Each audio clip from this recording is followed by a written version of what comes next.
고맙습니다. 옆에 한 5사람씩 손잡고 성령으로 충만합시다. 성령으로 충만합시다. 한 5사람. 5사람이 그렇게 작은지 몰랐습니다.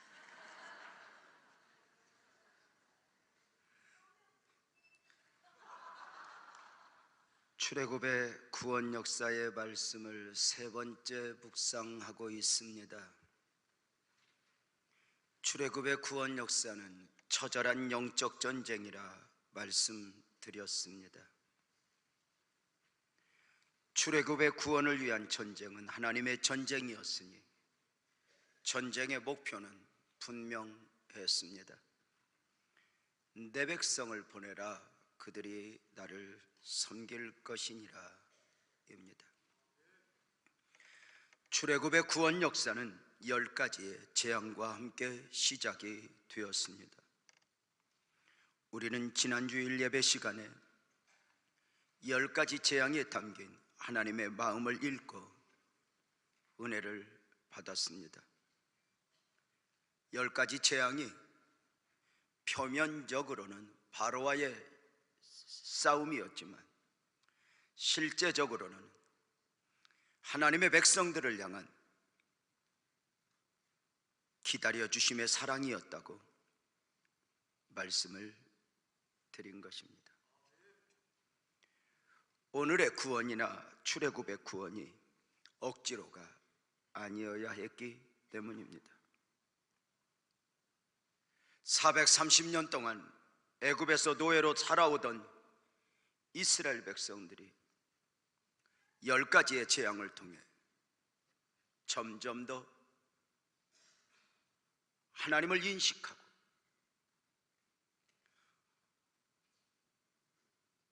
하나님은 누구인가? 그리고 하나님 앞에서 나는 누구여야 하는가? 인식되어지는 가운데 출애굽을 자원하기까지 기다려주심의 사랑입니다. 출애굽의 가부도 출애굽의 시기도 바로가 결정하는 것이 아니었습니다. 바로가 허락을 해야 이스라엘 백성들이 출애굽할 수 있는 것이 아니었다는 것입니다. 내 백성을 보내라. 하나님의 요구는 바로의 허락을 받기 위한 것이 아니었습니다. 출애굽의 이 구원 역사는 이미 하나님이 결정하셨습니다. 내 백성을 보내라, 그들이 나를 섬길 것이니라 말씀은 의논도 타협도 아닌 일방적 통보였습니다. 바로가 아무리 저항을 해도 하나님은 싸우실 것이고 그 일들을 이루어 내실 것입니다.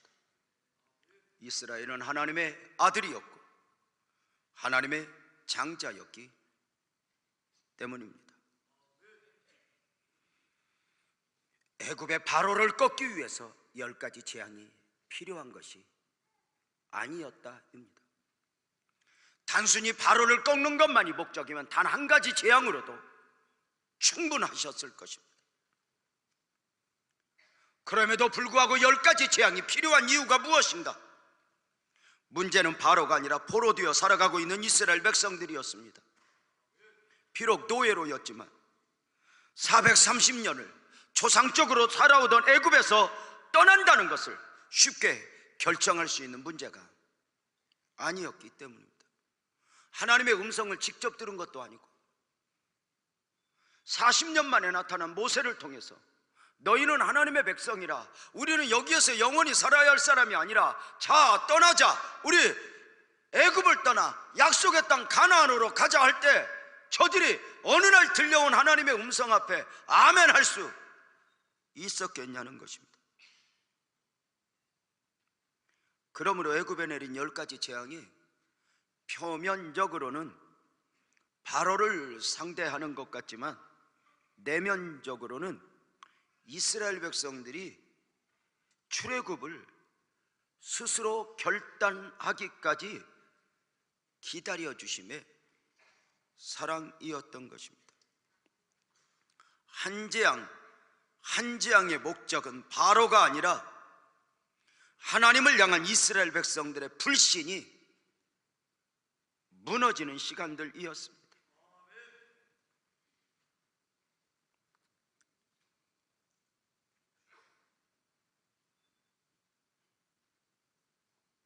출애굽하여 가나안으로 가자 하시는 하나님의 음성은 하나님을 인정한다 하더라도, 그것이 하나님의 음성이라 하더라도 이스라엘 백성들에게는 부담이었을 것입니다. 생각 같으면 그냥 애굽에서 사는 가운데 복이나 주시면 좋을 것 같은데, 출애굽을 해야 한다는 것이요, 삶의 터전을 떠나 가나안으로 가야 한다는 것입니다. 믿음의 조상 아브라함이 갈대아 우르를 떠나야 했듯이 구원의 백성들도 떠나야 한다는 것입니다. 이게 부담이 아니겠습니까? 어리석은 우리의 원함도 마찬가지 아니겠습니까? 우리가 하나님을 이렇게 믿어드릴 터이니 그냥 복이나 주셨으면 좋겠다는 것입니다. 자꾸만 우리를 향하여 떠나야 한다, 달라져야 한다, 성장해야 한다, 너희의 소망은 천국이어야 한다, 이런 요구는 그만하시고 나중 천국은 천국이고 그냥 자꾸만 요구하지 말고, 내가 절에 다니려다가, 내가 천주교 가려다가 내가 이렇게 믿어드리니 그냥 나 자꾸만 뭐 고치려고 요구하지 말고 이유 연저, 그저 복이나 주셨으면 좋겠는데 떠나자.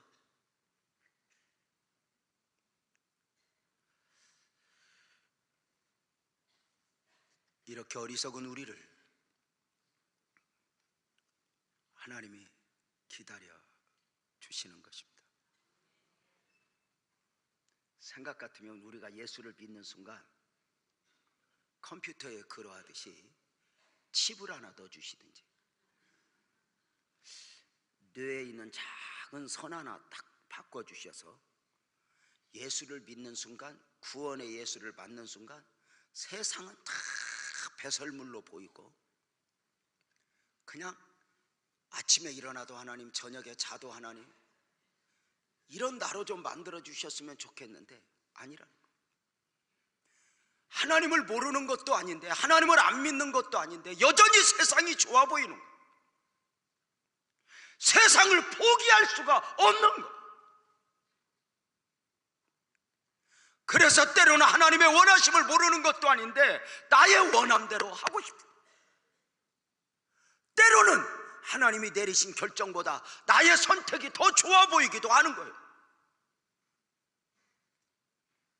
아이들이 아무리 어른스럽다 해도 어른은 아닙니다.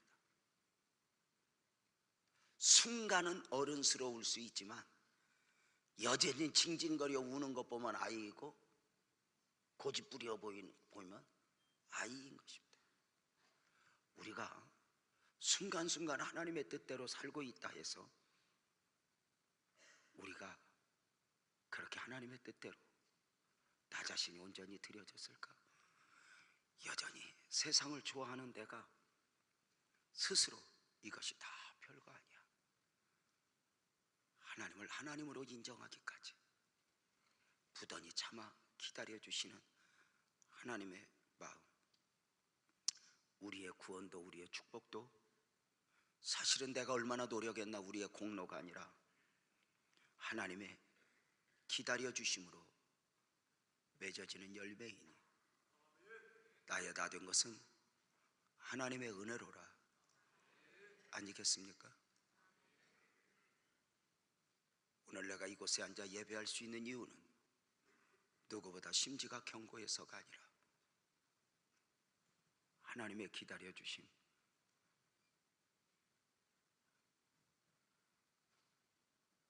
또 기대하심이 아니었을까? 이사야서 30장 18절은 그러나 여호와께서 기다리시나니 이는 너희에게 은혜를 베풀려 하시며 일어나시리니 이는 너희를 긍휼히 여기려 하심이라 입니다.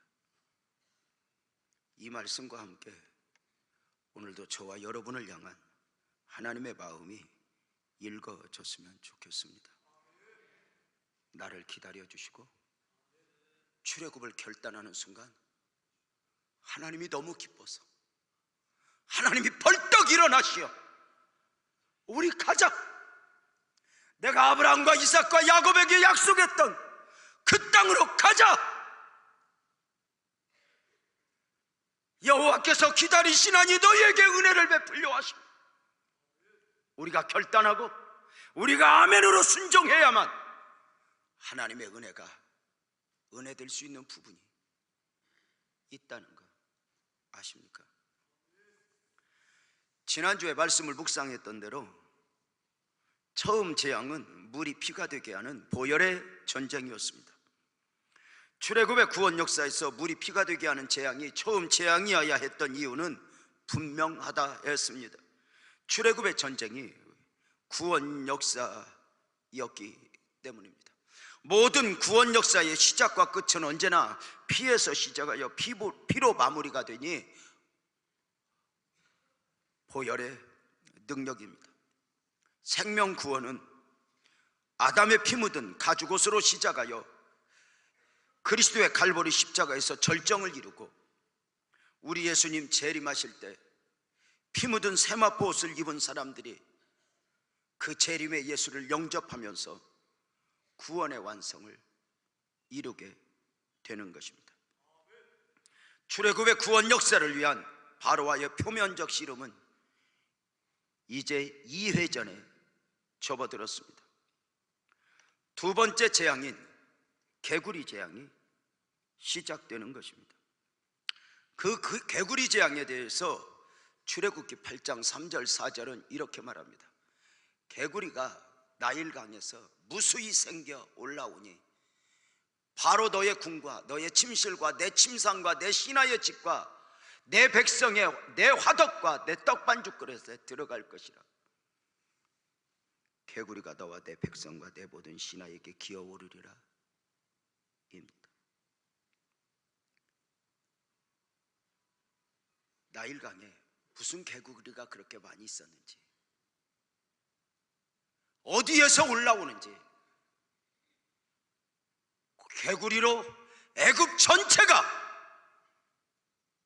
공포의 도가니 속에 빠지게 됩니다. 개구리 재앙 가운데 보여지는 하나님의 마음은 무엇이겠습니까? 개구리 재앙이 있어지기 전에 하나님의 강력한 권고가 있어졌다는 거 아십니까? 내가 만일 보내기를 거절하면 내가 개구리로 너의 온 땅을 치리라.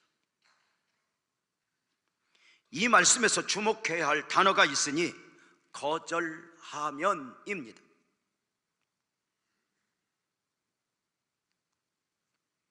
하나님의 출애굽의 요구 앞에 거절하면 바로 너는 대가를 지불하게 될 것이다. 경고입니다. 성경을 깊이 묵상해 보면 하나님이 원하시는 요구의 말씀에는 거대한 원리가 담겨 있습니다. 하나님의 요구의 목적이 무엇이냐는 것입니다. 하나님의 요구하심의 목적이 무엇이냐? 바로에게 거절하면 하셨는데 심판을 목적으로 하는 하나님의 요구는 언제나 부정적 요구이니 거절하면입니다. 하나님이 우리에게 복 주기를 원하신다? 축복을 목적으로 하는 하나님의 요구는 언제나 긍정적 요구이니 그리하면입니다.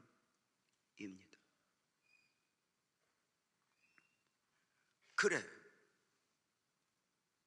율법의 요구는 부정적 측면이 강하고 복음의 요구는 언제나 긍정적 측면이 강하니 그리하면입니다. 놀랍지 않습니까?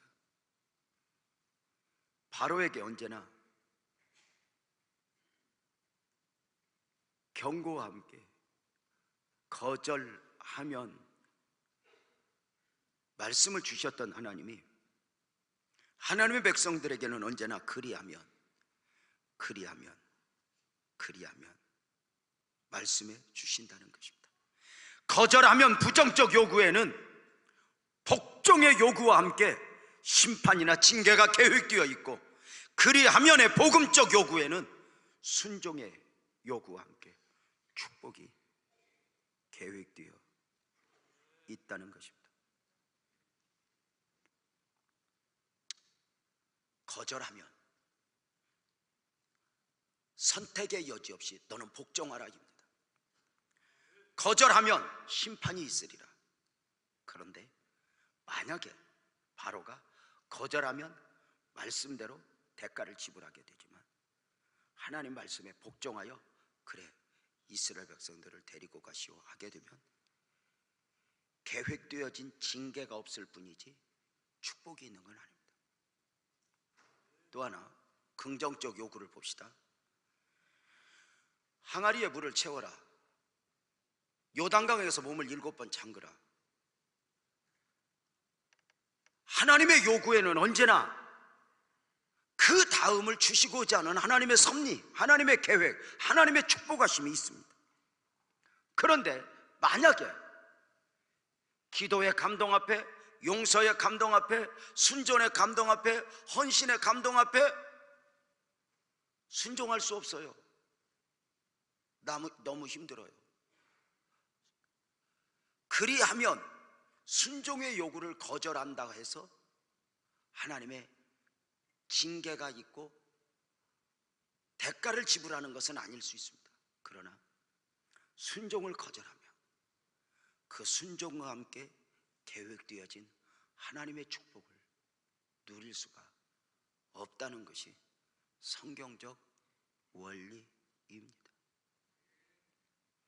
하나님은 언제나 그 다음을 준비하시고 많은 것들로 그리하면으로 약속의 말씀을 주셨습니다. 축복을 주시고 싶으신 하나님이 언제나 믿으면, 순종하면, 아멘하면 입니다. 순종을 요구할 때 우리가 거절한다고 해서 하나님의 징계가 있는 것은 아니라 했습니다. 생각 같으면 하나님이 그렇게 하셔도 좋을 것 같은 느낌이 들어요. 기도해라 안 하면 귀를 하나 자르고, 너 예배 시간에 지각하면 안 돼. 2번 지각하면 코를 비워가고, 이런 식으로 하면 어쩌면 우리는 바들바들 떨면서 그분 앞에 복종할지는 몰라도 마음으로 그분이 사랑스러운 하나님이 될 수는 없을 거예요. 그리하면 신명기 6장 3절을 보면, 이스라엘아 듣고 삼가 그것을 행하라. 그리하면 내가 복을 받고입니다. 잠언서 16장 3절에 보면 너희 행사를 여호와께 맡기라.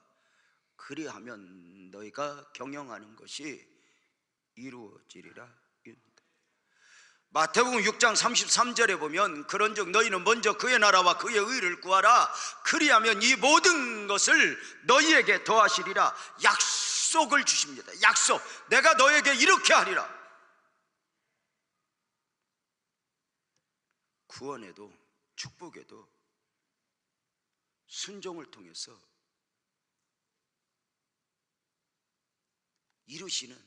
이루고자 하시는 하나님의 마음입니다. 우리가 잘 아는 사도행전 16장 31절도 이렇게 말씀하지 않습니까? 주 예수를 믿으라. 그리하면 너와 내 집이 구원을 얻으리라. 아브라함은 이해할 수 없는 하나님의 요구 앞에 서게 됩니다. 아브라함아 너의 사랑하는 아들 이삭을 제물로 바쳐, 번제로 바쳐입니다. 이해가 됩니까? 이해할 수 없죠. 네 아들을 목사 만들어, 네 아들을 선교사 만들어, 이건 이해가 될 수 있지만 네 아들을 죽여 번제로 드려라, 이해할 수 없죠. 왜? 아브라함이 믿는 하나님은, 저와 여러분이 믿는 하나님은 사람을 제물로 받을 만큼 무자비한 하나님이 아니거든요.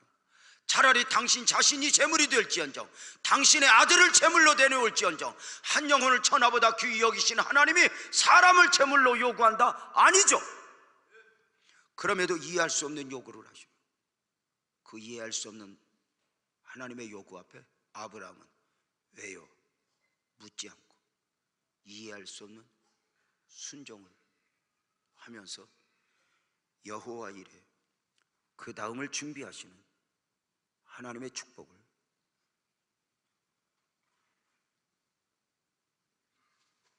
누리게 됩니다. 성경의 모든 기적은, 모든 축복은 놀랍게도 순종을 통해서 있어지는 역사입니다. 환경을 핑계하며, 감정을 핑계하며 순종을 거절하면 그 다음에 하나님의 요구에 담겨진 하나님의 축복을 누릴 수가 없습니다. 거절하면, 그리하면이라는 단어를 중심으로 묵상하고 있습니다. 하나님이 우리에게 일방적 요구를 하시기보다는 우리에게 선택하게 하시는 이유가 무엇입니까? 선택은 인간에게 주어진 축복의 권리이기 때문입니다. 하나님은 사람을 처음 창조하실 때 기계적으로, 동물적으로 창조하지 않았습니다. 사람은 의지적으로 모든 것에서 선택의 권리가 주어지니 신학적으로 일명 자유의지입니다. 하나님이 주시는 자유의지 가운데 사람은 수많은 것을 선택하면서 그 삶을 엮어가게 됩니다. 배우자를 선택하고, 직업을 선택하고, 친구를 선택하고, 학교를 선택하고, 때로는 교회를 선택하기도 합니다. 선택의 권리는 사람에게 하나님이 주신 축복입니다.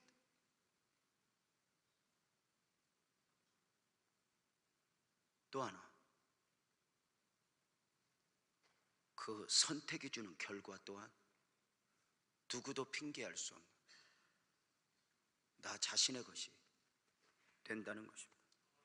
하나님은 어떤 사람에게 복을 주실까? 뚱뚱한 사람에게 복을 주실까?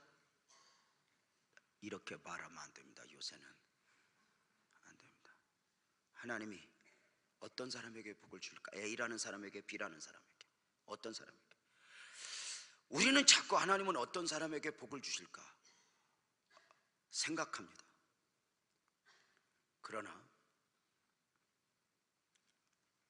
우리가 믿는 하나님은 어떤 사람에게는 복을 주고 어떤 사람에게는 화를 주는 편견의 하나님이 아니라는 것입니다. 성경 속으로 들어가 보면 하나님은 이미 복된 길이 어떤 길인가 알려주시고, 복된 삶이 어떤 삶인가를 알려주시고, 이것입니다. 동의하면 아멘이십니다. 선택은 네가 해라. 이것입니다. 좁은 길을 걸어라. 좁은 문을 열어라.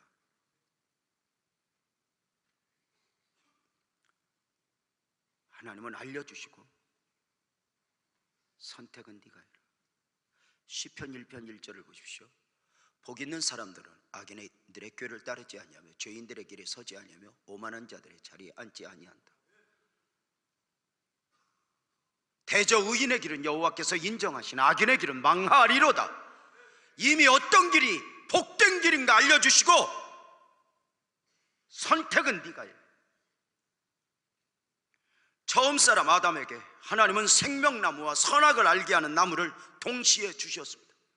비율로 하면 에덴 동산 전체는 생명나무, 이거 중앙에 있는 단 한 그루 선악을 알게 하는 나무입니다. 경고하십니다. 아담아, 저 열매를 먹지 말아라. 정령 죽으리라.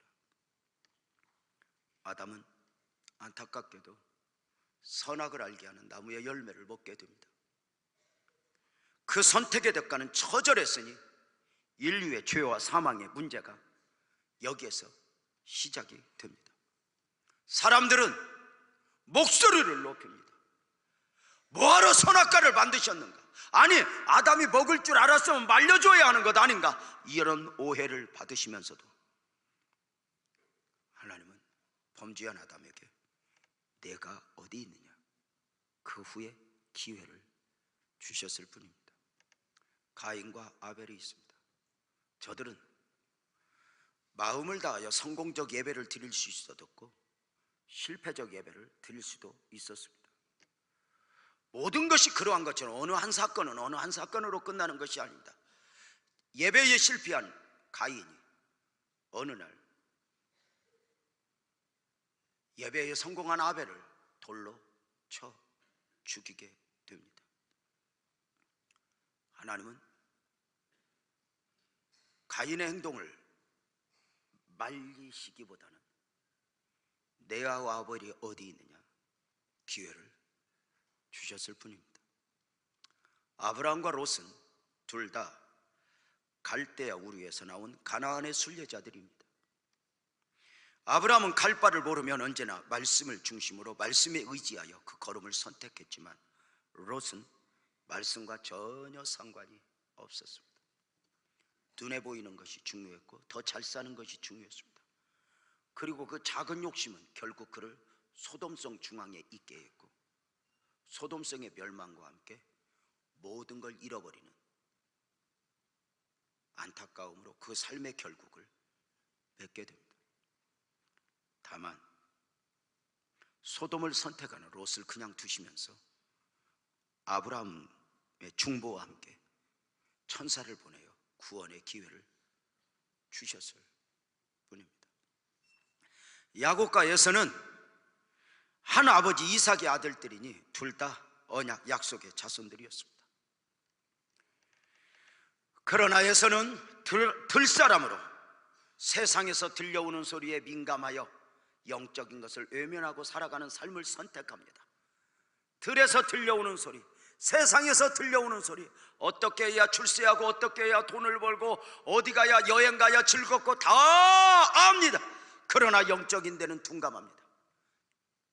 야곱은 장막에 거하니 세상에는 둔감하지만 하나님의 소리가 가랑비에 옷 젖듯이 부엇이 귀한 줄을 알고 어느 날 장자의 권리를 아버지의 축복 기도를 욕심을 내게 됩니다.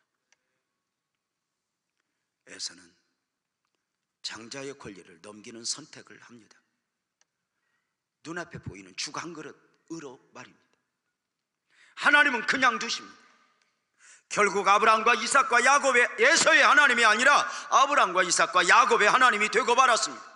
영적인 것을 상실한 에서의 나중 에서의 통곡이 무엇입니까? 히브리서 12장 17절에 보면 너희가 아는 바와 같이 그가 누가 에서가 그 후에 축복을 이어받으려고 눈물을 흘리며 구하되 버림받아 회개할 기회를 얻지 못하였느니라. 영적인 것을 외면한 에서 나중 깨닫고 영적인 선택을 새로이 하고자 했지만 안타깝게도 그는 회개할 기회를 놓아버렸습니다. 사울과 다윗은 둘 다 이스라엘의 왕이었지만 이들의 삶의 결과는 달랐습니다. 다윗은 언제나 모든 선택 앞에서 하나님을 집착했고 자신을 죽이려고 하는 사울왕 앞에서도 하나님의 말씀이 중요하여 32년을 견딥니다. 사울은 언제나 권력에 집착하고 이 권력에 반하는 사람은 언제든지 창을 던져 죽이는 것도 망설이지 않습니다. 점점 영적인 것을 상실해가는 사울왕을 하나님은 그냥 두십니다. 다만 사무엘을 통해 순종이 제사보다 낫고 기회를 주셨을 뿐입니다. 베드로와 유다는 둘 다 주님의 제자로서 동일하게 위기 앞에서 주님을 배반했고 저주했던 사람들입니다. 시간이 지난 뒤에 나중 깨닫고 통곡하는 것도 같았습니다. 그러나 베드로는 주님이 내미신 손길 앞에 자비를 구했고 유다는 그 손길을 거절하고 자살 곧 죽음을 선택하여 자기 갈 길로 가고 말았습니다. 주님은 안타깝게도 3년 반 동안 함께한 제자였지만 그의 선택을 알면서도 그냥 두셨습니다. 다만 내가 그러라 돌이킬 기회를 반복해서 주셨을 뿐입니다. 나는 누구인가? 나는 누구여야 하는가? 나는 무엇으로 사는 사람이어야 하는가? 모든 삶에 있어 우리는 선택할 수 있습니다. 본능적으로 개구리가 겨울잠을 자듯 때가 되면 그렇게 하나님이 맞춰놓은 프로그램 따라 살아가는 게 아니라 선택할 수 있습니다. 눈보라가 쏟아지는 이 겨울 날씨에도 비키니를 입고 걸어갈 수 있는 권리가 여러분에게 있습니다. 아무도 말리지 않습니다. 그래도 몸매 생각에서 절제를 좀 해주십시오. 여러분, 선택할 수 있습니다.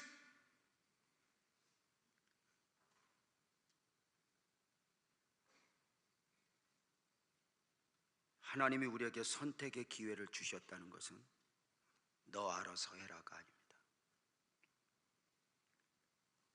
하나님은 여전히 오늘도 많은 것에서 그러하지만 천에 하나 만에 하나 우리를 선택하신 하나님이 우리에게 선택되어지기를 원하시는 것입니다.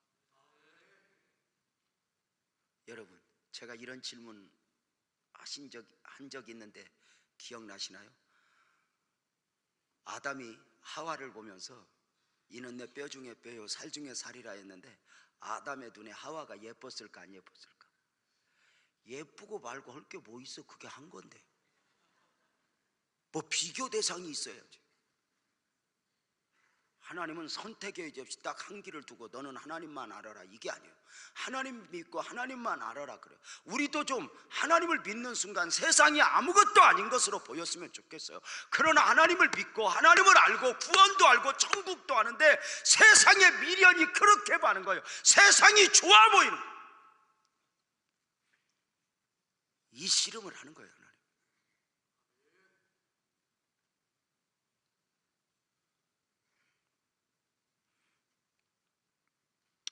개구리 재앙이 있어지기 전에 강력한 경고가 있었다고 그랬어요. 내가 만일 보내기를 거절하면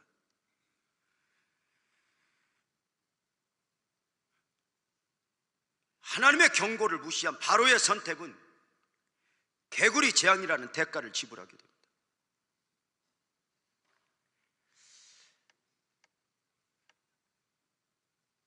나일강에서 올려온 개구리들로 바로의 궁과 침실 식탁뿐 아니라 온 나라의 신하의 가정들까지 점령. 사람들은 여기서 또 이런 이야기도 합니다. 개구리가 어디서 그렇게 많이 나오냐고. 여러분, 내가 모른다고 그렇게 무식하게 밀어붙이는 거 아닙니다. 가끔 그런 질문도 해요. 노아 홍수 때 온 인류가 홍수로 심판을 당했다. 그러면 물이 어디서 그렇게 많이 나왔냐고.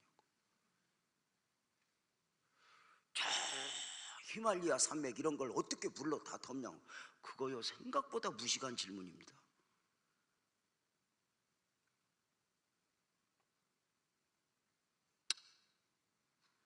개구리 재앙이 두 번째 재앙인데 두 번째 재앙이 개구리 재앙이어야 하는 이유가 무엇입니까? 잘 모르겠습니다. 왜 개구리 재앙이었을까? 제가 이 말씀을 묵상한 지가 참 오래됐어요. 기도도 하죠. 하나님, 왜 두 번째 재앙이 개구리 재앙이었어요? 모르겠어요. 성경에 나오는 기적들을 너무 이해하려고 애쓰거나 상징적 접근을 하게 되면 인위적 해석이 나올 수 있고 억지로 해석하면 인위적 함정에 빠질 수 있다는 거예요. 그래서 신천지가 그리하는 것처럼 비유풀이, 짝풀이, 현상풀이라고 하는 방식을 써서 자기 마음대로 귀에 걸면 귀걸이, 코에 걸면 코걸이에서 하나님 말씀을 난도질할 수 있다는 거예요. 여러분, 하나님의 말씀을 어떻게 100% 이해가 되겠습니까? 이해가 되면 하나님의 말씀이겠습니까? 어떻게 하나님을 다 알 수 있겠어요? 모르죠. 나는 지금 우리 아내하고 30년 살면서도 모르겠어요. 아니 어떻게 저런 면이 있지? 모르겠어요. 어느 날 엉키고 대드는데 나는 저 여자하고 결혼한 게 아닌데, 아니 적응이 안 되는 거. 이렇게 대드는데, 주님이 어떻게 여자가 시집을 올 때 몰래 혼수품을 가져왔나 봅니다. 저 성질을 어떡합니까? 어느 날부터 집에 들어가니까 아내가 나를 조심하는 것이 아니라 내가 아내를 조심하고 있어. 우리 아내는 전혀 나 신경 안 써. 늦었네? 식사는 하셨어? 아니, 내가 작은 집이 있는 것도 아니고. 모르겠어요.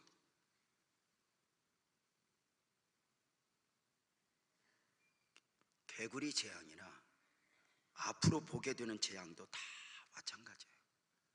왜 이의 재앙을 내리셨을까? 이는 뭐 마귀다 뭐 이런 식으로 설명하면 신앙생활을 꼭 그렇게 하게 돼요. 어떻게? 지난밤에 꿈꾸고 하나님 말씀은 전혀 안 궁금해. 이 꿈꾼 것만 달고 다니면서 사람들이 그러봐. 이 꿈이 뭐죠? 너무 이런 식으로 물어보면 곤란합니다. 신앙생활을 그런 식으로 하는 게 아니야. 잘못 자면 꿈을 꿀 수 있어.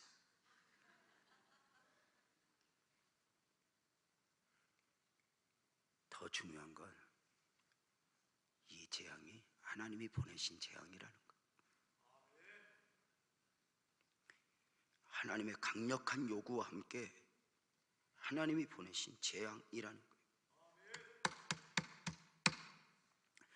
개구리를 나일강에서 불러올리신 하나님, 그 전능하신 하나님의 능력이라면 어쩌면 나일강 하수에서 호랑이도 불러올 수 있고 악어도 불러올 수 있었을 것 같아요.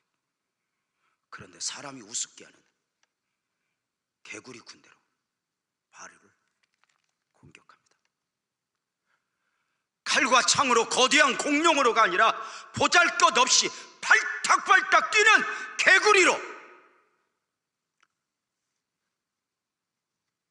바로를 공격하니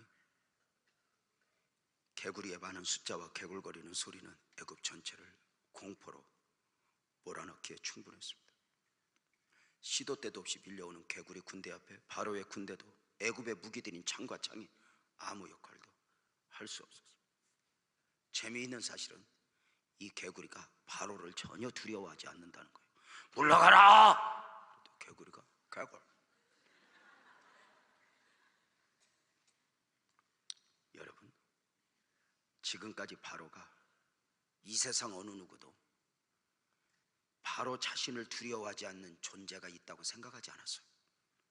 이 생각이 여호와 하나님도 거절하고 이 생각이 많은 신들도 만드니 결국은 바로 자신을 신으로 여길 정도로 막강한 존재였습니다.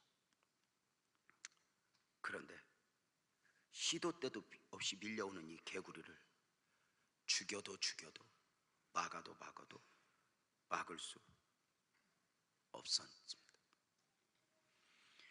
이 밀려오는 현실 앞에서 바로는 비로소 아하, 내가 할 수 없는 것이 있구나.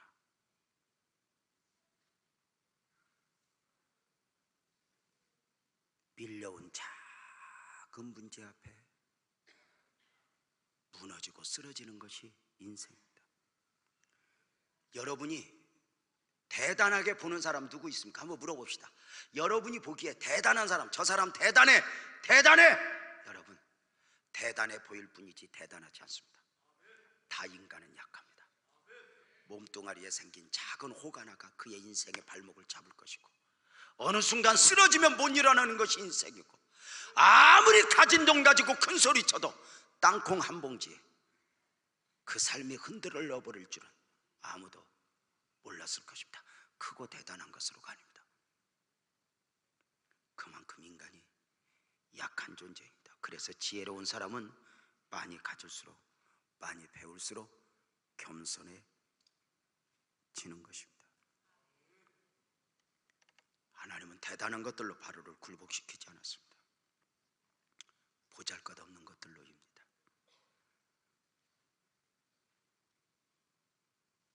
참으로 약한 것들을 통해 강한 것들을 부끄럽게 하신 하나님의 솜씨입니다. 기드온 300용사를 보십시오. 32,000도 아니고 만도 아니고 단 300명으로 메뚜기 떼 같은 미디안 군대를 이기게 하십니다. 힘으로가 능으로가 아닌 여호와의 신으로 말미암으니 저와 여러분이 믿는 하나님은 그 어떤 것으로도 당신의 뜻을 이루어내실 수 있는 분이고, 저와 여러분이 믿는 하나님은 그 어떤 사람으로도 당신의 뜻을 이루어내실 수 있는 분입니다.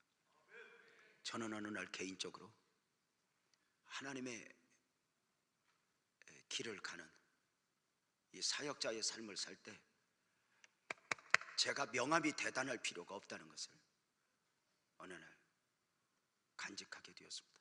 내가 크고 대단한 존재가 되어야 될 필요가 없다는 것을 제가 알았습니다. 가까이 계신 목사님 한 분이 절 보고 이렇게 말합니다. 유 목사님은 그릇이 커서 좋겠네. 왜 그랬더니 그릇이 커서 크게 쓰임받잖아. 자기는 그릇이 작아서 크게 쓰임받지 못한다는. 그래서 제가 그랬죠. 나도 그릇 작은데 유 목사님 왜 그렇게 그릇이 작아? 그렇게 작으면 그렇게 크게 쓰임받을 수 있겠어? 그릇 크지? 그래서 아니 나도 그릇 작아. 어떻게 알아? 그래서 그때 우리 마누라한테 꼼짝 못하는 거 보면 내 그릇 작지. 근데 이상하게 나는 지구는 다 이겨먹을 것 같은데 마누라 앞에서는 속이 이만해지는 것 같아. 지구 이길래 아내 이길래 그러면 나 아내 이기고 싶지. 절대로 나는 오디양 육대주를 이기고 싶진 않아. 여자분들이 잘 알아야 돼. 남자는 아내 이겨먹는 재미로 산다. 요걸 꼭 알아야 돼. 그래서 앞에서 져주고 뒤에서 네 맘대로 오면 돼. 근데 앞에서 남편을 이겨먹는 여자는 절대 그건 지혜가 아니라 어리석은 거예요. 어리석은. 그래서 밖에서 오죽 못 났으면 집에 와서 왕노릇 하겠어. 근데 네가 왕이야. 나 그릇 작아 그랬어요. 근데 이렇게 묻지도 그릇이 작은데 왜 그렇게 크게 쓰임받아? 그래 제가 이렇게 답변한 거예요. 그래 나는 그릇 작아. 그렇지만 내가 한 가지 믿는 거 있어. 내가 믿는 하나님은 그 작은 그릇 안에 지구를 담아낼 수 있어. 작은 겨자씨 안에 수천 생 안에 생명을 담아내실 수 있는 분이 하나님이에요. 나는 약해. 나는 부족해. 그래서 우리는 내가 약해서 보되 나는 부족해서 보되가 아니에요. 오늘 이 예배 마치면 유호승 목사님이 바로 중국을 가요. 사역하러. 저한테 그래요. 지난 2주 동안 목사님 제 약했던 부분 안 약했던 부분 몽땅 드러나서 죽는 줄 알았습니다. 하나님의 큰 은혜가 있을란가 보다.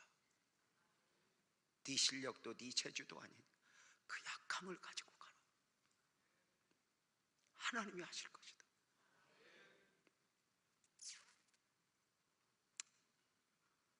뭐가 그렇게 인간 안에 대단한 게 있겠어요? 개구리 재앙 가운데 보여지는 바로의 어리석음도 있죠.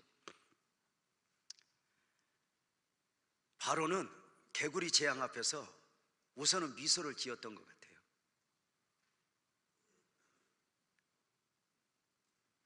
바로의 가까이 있는 요술사들, 마술사들을 부르는 거예요. 왜냐하면 전에 그런 기적 행하는 걸 보았거든요. 그래서 마술사들을 불러요. 그랬더니 모세처럼 애굽은 온 지역에 개구리는 있게 보다도 어떻게 손오공처럼 우란발이 나보러 오더니 마술사들의 마술로 개구리가 몇 마리 올라오는 거예요. 우리도 할 수 있어. 흉내를 내는 거예요. 근데 여러분 아세요? 딱 하나. 개구리를 올라오게는 하지만 해결은 할 수가 없었어요. 거기까지입니다. 인간이 아무리 많이 가져도 재주를 부려도 거기까지입니다. 이 거기까지의 재주를 가지고 가끔 사람은 하나님을 판단합니다. 내 주먹을 믿으라 착각도 합니다. 그것이 개구리 앞에서 무너지는 것 아니겠습니까?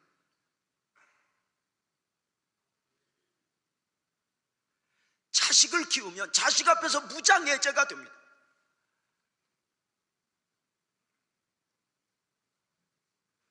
자식 하나 감당할 수가 없는 나 자신임을 확인하는 게 됩니다.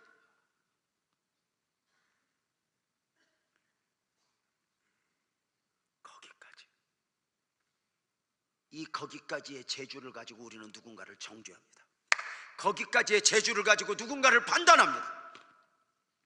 거기까지의 재주를 가지고 때로는 누군가를 미워합니다.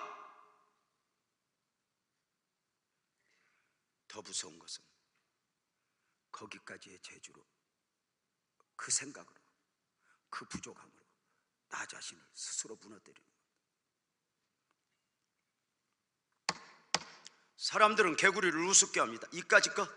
그러나 더 중요한 건 누가 보냈느냐는 것입니다. 하나님이 보내셨다면 작은 재앙이 아니게 되는 것입니다.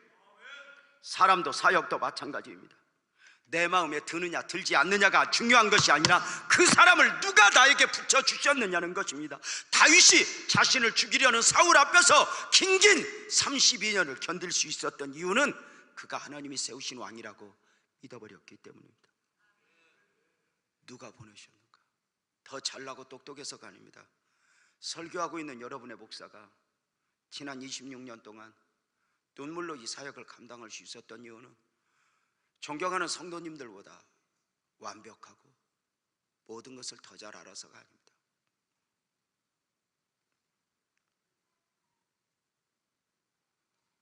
여러 가지 지식적으로 저보다 훨씬 좋아 보이고 대단해 보이는 우리 집사님, 장로님, 그분들을 압니다. 근데 그분들이 저를 기다려주고 순종해 주심으로 교회가 교회됩니다. 단 하나, 하나님이 보내신 종이라고 믿어주고 말입니다.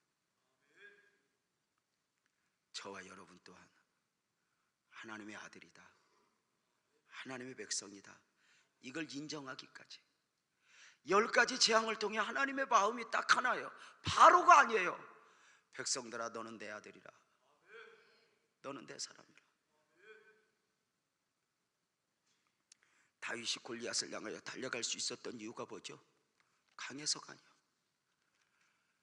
하나님 안에서의 자기 확신. 나는 만군의 여호와의 종이라, 만군의 여호와의 이름으로 달려가니 사는 날을 따라 능력 있게 하시는 하나님의 은혜를 보게 되죠.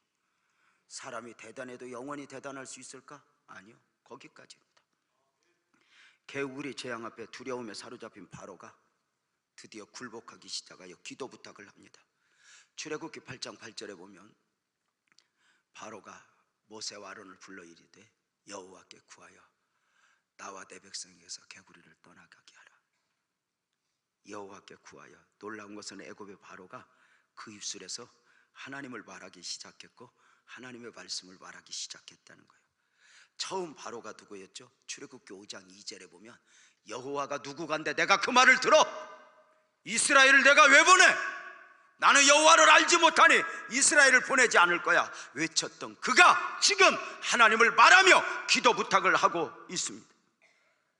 바로도 조금씩 두려움 가운데 하나님을 인식하게 됩니다.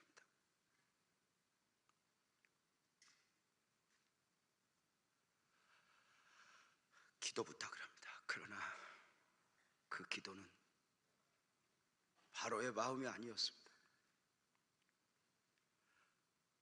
우선 지금 개구리의 문제만 해결받기를 원하는 바로의 어리석음이지만 진짜 문제는 개구리가 문제가 아닙니다. 개구리 문제가 문제가 아닙니다.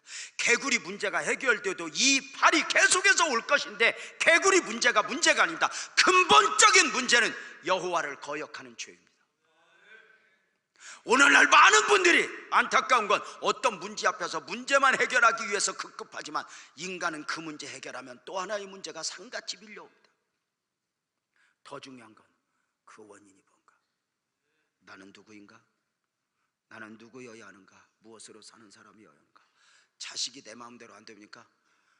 사업이 내 마음대로 안 됩니까? 삼가 겸손해지십시오. 내려놓으십시오. 주님 앞에 무릎을 꿇으십시오. 여러분을 여러분 되기까지 은혜를 베풀어 지키셨던 하나님이 여러분의 자녀들 반드시 하나님이 지켜주실 것입니다. 그럼에도 그 기도를 요구하는 바로에게 하나님이 기회를 주십니다. 모세를 통해 역으로 질문하시는 것입니다. 8장 9절에 보면 모세가 바로에게 이르되 내가 왕의 백성을 위하여 이 개구리를 왕과 왕궁에서 끊어 나일강에만 있도록 강구하는 것이, 언제 강구하는 것이 좋을는지 알겠. 이 말은 무슨 말이냐면 개구리 때문에 못 살겠다, 이 개구리 물러가도록 좀 기도 좀 해줘라, 이 부탁 앞에 이걸 여호와가 내린 것임을 인정을 하고 부탁을 한 그 바로에게 이렇게 질문하는 겁니다. 개구리 언제 물러가게 할까요? 여러분 물어봅시다. 여러분이 지금 많이 힘들어. 근데 이 문제가 언제 해결됐으면 좋겠어? 그럼 여러분은 언제? 지금. 근데 바로는 어떻게 말하는지 아세요?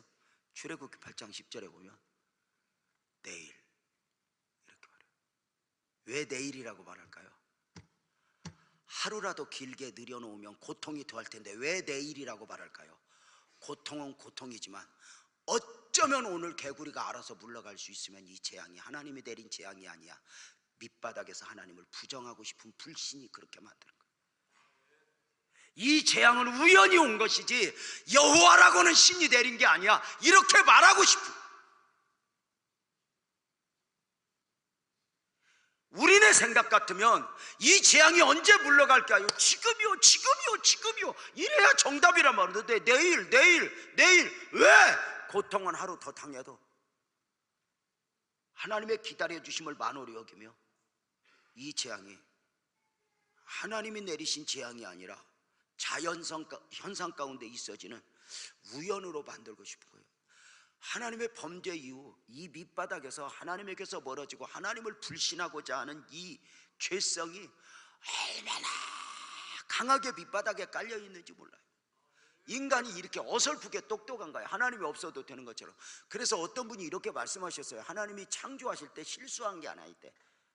무슨 하나님이 실수했냐니까 인간을 너무 똑똑하게 만들었대. 하나님이 인간을 오랑우탄 정도로 만들어 놓으면 그냥 주일이면 아무 선택의 여지 없이 그냥 교회 와서 개골개골 예배 드리고 또 갔다가 또 무슨 고민을 해. 그냥 하나님이 이렇게 컴퓨터 이렇게 프로그램 해놓은 대로 그냥 알아서 이렇게 교회 올 때도 뭘 주차 때문에 고민해. 그냥 이마트 심어주면 10분 먼저 나와서 이마트 대고 오는 거지. 아이고 설마 나 될 띠였겠냐. 설설 와가고 한바탕 또 싸우기도 하고 또 그렇다고 또 예배드리러 와서 또 주차할 데 없다고 또 가요. 아니 가면서 그러더래. 가서 목사님 설교 저 화면으로 보면 되고 여기 앉아서도 안 듣는데 가서 화면에 듣겠어? 여러분 보세요. 인간이 밑바닥에서 얼마나 하나님을 부정하고 싶은 요인들이 가득한지 몰라요. 저 쓰나미가 오면, 그리고 어떤 한 사건이 있어지면 이 가운데서 내가 누구여야 하는가, 하나님의 원하심은 무엇일까, 이 하나님의 음성을 강단에서만 듣지 말고 삶의 현장에서 들어. 나는 누구인가, 누구여야 하는가, 이렇게 살아가야 하는데 그저 있어졌겠지. 내일 아니겠지. 어떤 한 사고가 나는 아니겠지. 그저 묻어가요. 하나님의 기다려주심을 만홀히 여겨. 사무엘상 5장 6장에 보면 전쟁 가운데 이스라엘이 블레셋에 하나님의 언약궤를 빼앗겨요. 블레셋은 그 언약궤를 가져오면서 여호와의 신을 빼앗아 왔다고 너무 좋아해서 다곤신, 우상의 신전에 여호와의 궤를 두어요.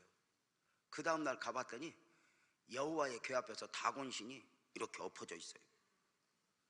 세워놨더니 그 다음에는 목이 부러지고 팔이 부러지고 난리가 났어요. 문제는 그 지역에 재앙이 밀려오는데 감당할 수가 없는 거예요. 견디다 이것이 여호와의 신의 궤 때문이 아닌가?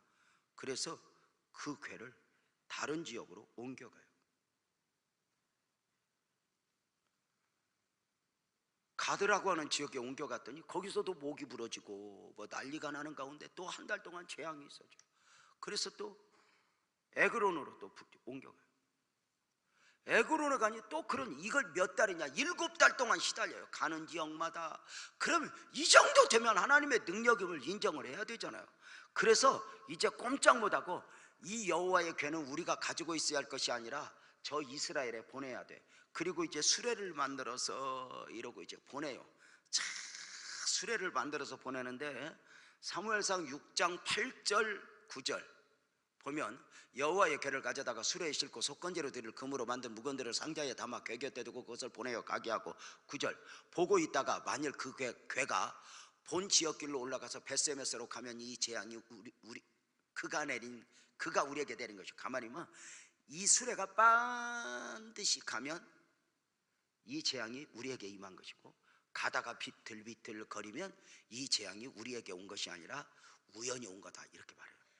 그리고 하나님, 얼마나 이 하나님을 불신하는 그 밑에 죄성이 강하냐면 일부러 흔들리고 돌아보도록 수레를 끄는 소를, 어떤 소를 붙이냐면 사무엘상 6장 7절에 보면 이렇게 붙여요.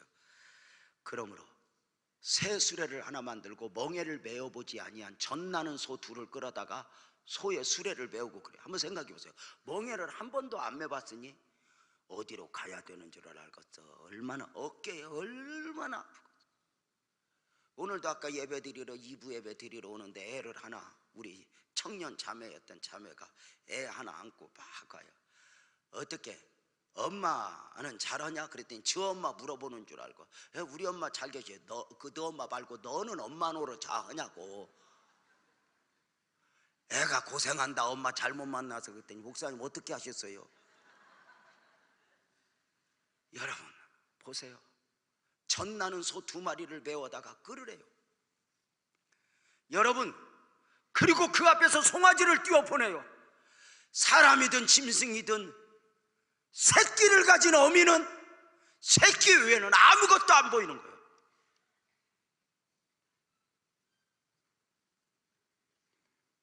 당연히 가다가 소 울음소리에, 송아지 울음소리에 비틀거리지 않겠어요? 돌아보지 않겠어요? 그런데 뭐라고 말했냐면 만약에 돌아보면 우연이래. 우연히, 이 재앙이 우연히 온 거래. 이게 죄성. 그런데 그 소가 어떻게 가요? 12절에 보면 암소가 벳세메스 길로 가요. 바로 행하여 대로로 가며 갈 때에 울고 좌우로 치우치지 않아. 말 못하는 짐승도 하나님의 뜻을 가슴에 품으면 이렇게 가. 말 못하는 짐승도 하나님이 딱 힘어놓으면 자기 새끼가 있어도 울면서 그 길을 가서 제물이 되어 드려지는. 손바닥으로 하늘을 가릴 수 있어요? 우연히? 아니요. 오늘 또 하나님은 여러분에게 원하시는 바가 뭘까?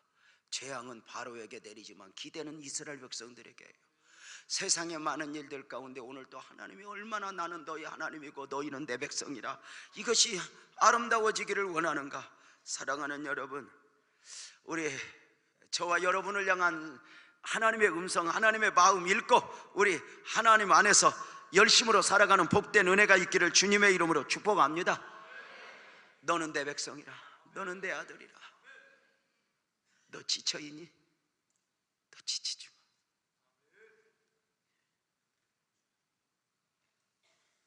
바로에게는 거절하면 이렇게 접근하신 하나님이 당신의 백성들을 향해는 그리하며, 오늘 또 애절한 마음으로 부모가 뭐예요?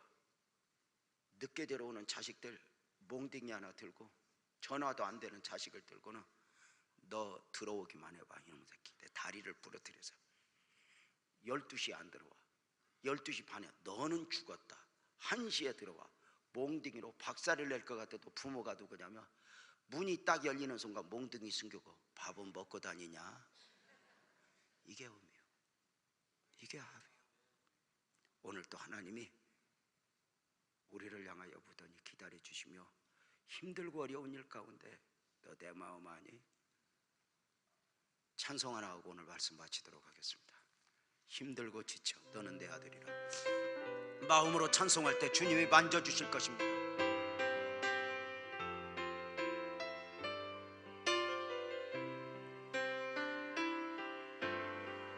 힘들고 지쳐 낭망하고 넘어져 이런 날 힘 전혀 없을 때에 주 손잡아주시며 나에게 말씀하시네. 나에게 실망하며 내 자신 연약해 고통 속에 눈물 흘릴 때에 못자국 난 그 손길 눈물 닦아주시며 나에게 너에게 지금 오늘 우리에게 말씀하시네. 너는 내 아들이라. 너는 내 아들이라.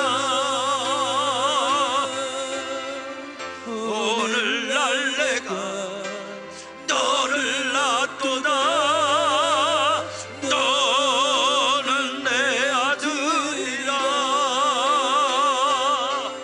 나의 사랑하는 내 아들이라.